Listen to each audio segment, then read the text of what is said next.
স্বাগত এশিয়ান দেশ সংবাদের সাথে আছি সাবরিনা জিয়া। চলে যাব পুরো সংবাদে। চট্টগ্রামের রাঙ্গুনিয়ায় তৃতীয় সন্তান ও মেয়ে হওয়ায় টাকার বিনিময়ে নবজাতক কন্যা সন্তানকে বিক্রির অভিযোগ উঠেছে বাবার বিরুদ্ধে। যদিও পরে স্থানীয় চেয়ারম্যানদের সহযোগিতায় 50,000 টাকা ফিরিয়ে দিয়ে শিশু সন্তানটিকে মায়ের কোলে ফিরিয়ে দেওয়া হয়। অভিযুক্ত বাবা উপজেলার মরিয়মনগর ইউনিয়নের কুলালপাড়া এলাকার বাসিন্দা সিএনজি চালিত অটোরিকশা চালক মোহাম্মদ সাদ্দাম ও মা সুমি আক্তার। স্বজনরা জানায়, 2 কন্যার পর তৃতীয়বার কন্যা সন্তান হওয়ায় 3 কন্যার দায় এড়াতে নবজাতকে 50,000 টাকার বিনিময়ে বিক্রি করেন শিশুর বাবা মোহাম্মদ সাদ্দাম। পরে স্থানীয় ইউপি চেয়ারম্যান মুজিবুল হক হিরু সহ প্রতিবেশীদের সহযোগিতায় নবজাতককে মায়ের কোলে ফিরিয়ে দেওয়া হয়।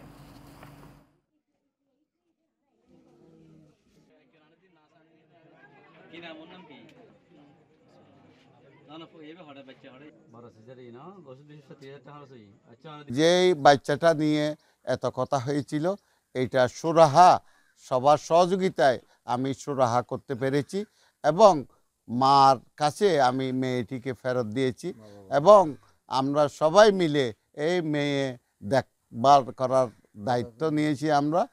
মা এখন মেয়ের কোলে ফিরে এসেছে। আমরাও ওনার মোটামুটি যতটুকু দায়িত্ব নেওয়ার চেষ্টা আছে এবং করেছে এবং দায়িত্ব নিয়েছে অলরেডি আলহামদুলিল্লাহ। এবং পাশাপাশি অনেক প্রবাসী ভাইবৃন্দ অনেক সংগঠন থেকে কাজ করছে, ওনাদেরকেও আমি ধন্যবাদ জানাই এবং বিশেষ করে আমাদের চেয়ারম্যান মহোদয়কে ধন্যবাদ জানাই। ব্যাগ্র আছে কৃতজ্ঞ যারা আর ফিরে দিয়ে ধন্যবাদ জানাই।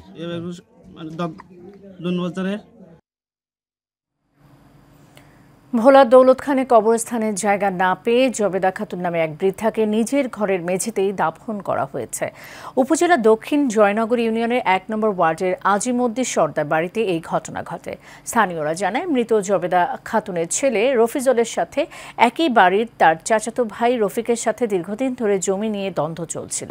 মঙ্গলবার সন্ধ্যার দিকে বৃদ্ধা মারা গেলে তাকে রফিকের পারিবারিক কবরস্থানে দাফন করতে গেলে তারা বাধা দেয়।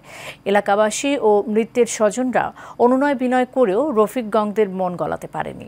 পরে বুধবার কোনো জায়গা না পেয়ে নিজেদের ঘরের মেঝেতেই দাফন করা হয় ওই বৃদ্ধাকে।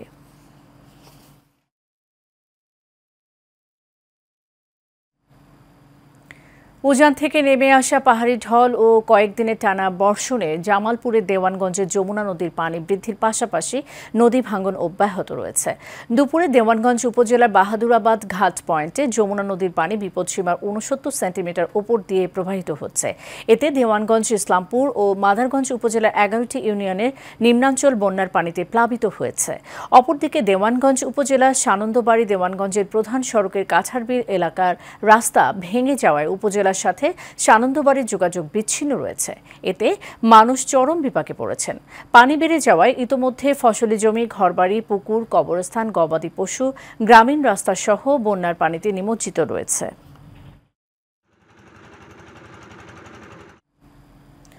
ভারী বৃষ্টি আর উজান থেকে নেমে আসা পাহাড়ি ঢলে কুড়িগ্রামের সবকটি নদ নদীর পানি বৃদ্ধি পেয়েছে।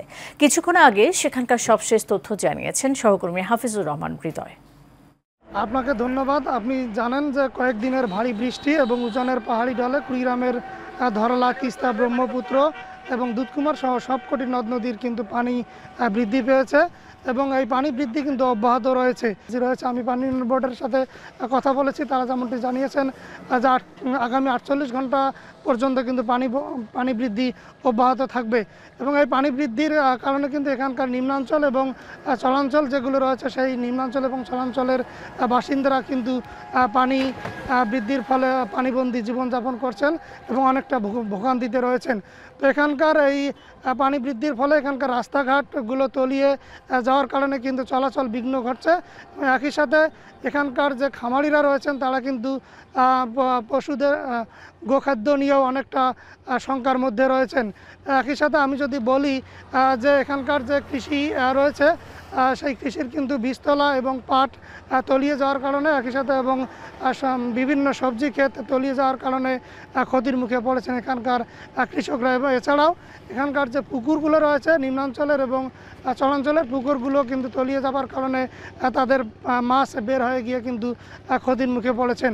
তো এই ছিল আজকে কুড়িগ্রাম থেকে পানি বৃদ্ধির সর্বশেষ খবর। ফেনীর পরশুরাম ও ফুলগাজী উপজেলার বন্যা পরিস্থিতি অনেকটা উন্নতির দিকে। মুহুরী নদীর 4টি বাঁধ ভেঙে যাওয়া স্থানে পানি কিছুটা কমেছে জানিয়ে উপজেলার নির্বাহী কর্মকর্তা আফরোজা হাবিব জানান 750 জনকে ত্রাণ সামগ্রী বিতরণ করা হয়েছে। আরও 25 টন চাল মজুত আছে। বন্যা পরিস্থিতি মোকাবেলায় সব ধরনের প্রস্তুতি নেওয়া হয়েছে বলেও জানান তিনি।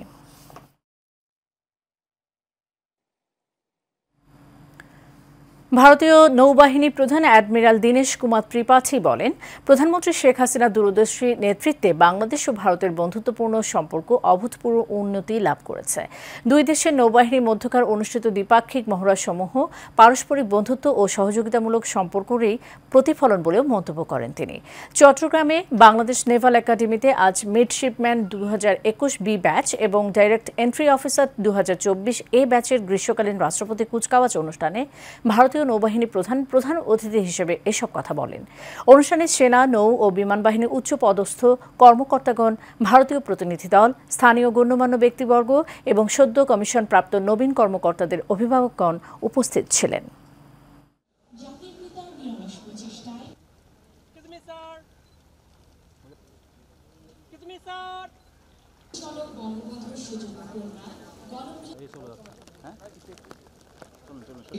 This academy was commissioned and started.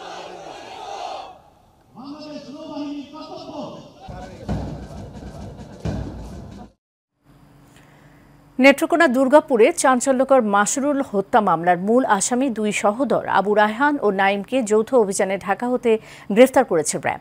কিশোরগঞ্জের squadron leader company commander Mohammad Ashraful Kabir জানান, পারিবারিক বিরোধের জেরে গত 23 মার্চ সন্ধ্যায় নিহত মাসরুল তার ছোট ভাই মাসুম মিয়াকে নিয়ে বাজার করার সময় একতা বাজারে যায়। এ সময় আসামিরা তাদের পথরোধ করে ছুরি দিয়ে মাসরুলের ঘাড়ে আঘাত করে। বড় ভাইকে রক্ষায় ছোট ভাই মাসুম এগিয়ে আসলে তার পেটে ও পিঠে ছুরিকাঘাত করে তারা। এতে ওই দুজনকে উদ্ধার করে দুর্গাপুর উপজেলা স্বাস্থ্য কমপ্লেক্সে নিয়ে গেলে কর্তব্যরত ডাক্তার মাসরুলকে মৃত ঘোষণা করেন আর উন্নত চিকিৎসার জন্য মাসুম মিয়াকে ময়মনসিংহ মেডিকেল কলেজ হাসপাতালে প্রেরণ করেন।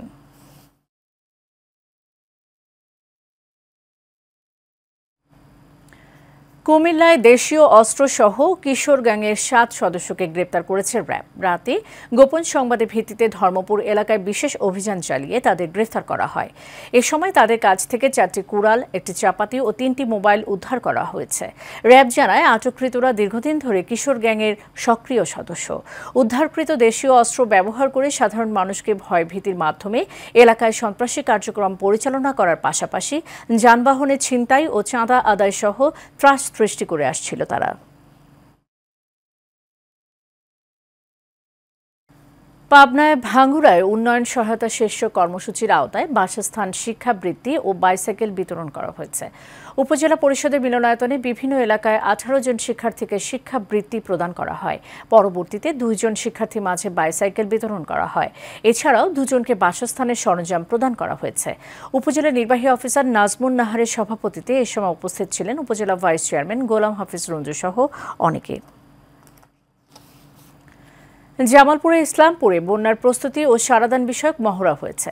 দুপুরে বিশ্ব খাদ্য কর্মসূচির অর্থায়নে ঢাকা আহসানিয়া মিশনের আয়োজনে উপজেলার হারকিলা উচ্চ বিদ্যালয় মাঠে এই মহড়া হয়। মহড়ায় বন্যার ক্ষতিগ্রস্ত পরিবারকে আশ্রয় কেন্দ্রে পুনর্বাসন, বন্যার পানি থেকে শিশু উদ্ধার বিষয়ক ফায়ার সার্ভিসের উদ্ধার কার্যক্রম, কৃষক, নারী ও স্কুল শিক্ষার্থীকে সমাবেশ, বন্যা সতর্কীকরণ ফলক নির্দেশক ও গবাদি পশুর ভ্যাকসিন বিষয়ক সমাবেশ হয়।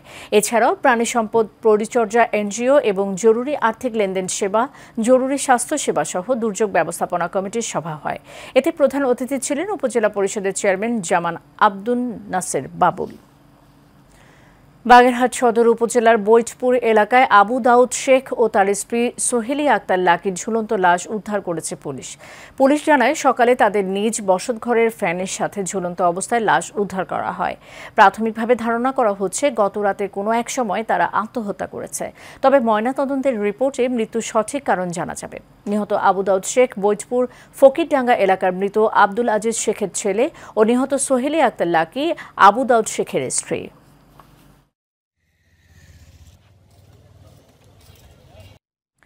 মাদারীপুরে র্যাবের অভিযানে প্রাইভেট কার ও মাইক্রোবাস সহ সংঘবদ্ধ ডাকাত ও অপহরণ চক্রের মূল হোতা সহ 4 জনকে আটক করা হয়েছে। র্যাব ৮ মাদারীপুর ক্যাম্পের বিশেষ অভিযানে বরিশাল থেকে তাদের আটক করা হয় বলে প্রেস বিজ্ঞপ্তিতে এই তথ্য জানানো হয়। গ্রেফতারকৃতরা হলেন বরিশালের মেহেদী হাসান, সাইফুল ইসলাম, মোহাম্মদ ওমর ফারুক ও মোহাম্মদ রেজাউল হক। একই সময় ডাকাতির কাজে ব্যবহৃত একটি মাইক্রোবাস ও একটি প্রাইভেট কার এবং বিভিন্ন প্রকার সরঞ্জামাদি উদ্ধার করা হয়েছে।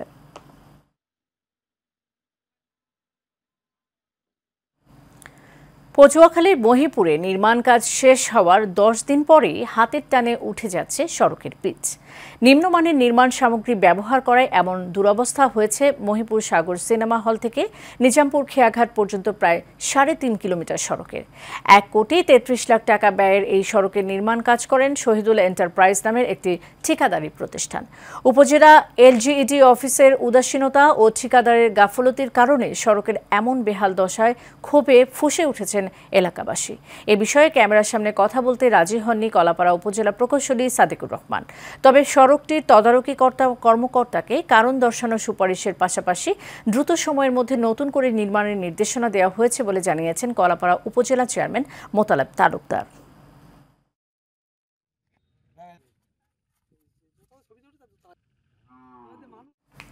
দর্শক, এশিয়ান দেশ সংবাদ এ পর্যন্তই। আমাদের পরের সংবাদ সন্ধ্যা 6টায় দেখার আমন্ত্রণ রইল। ধন্যবাদ সাথে থাকার জন্য।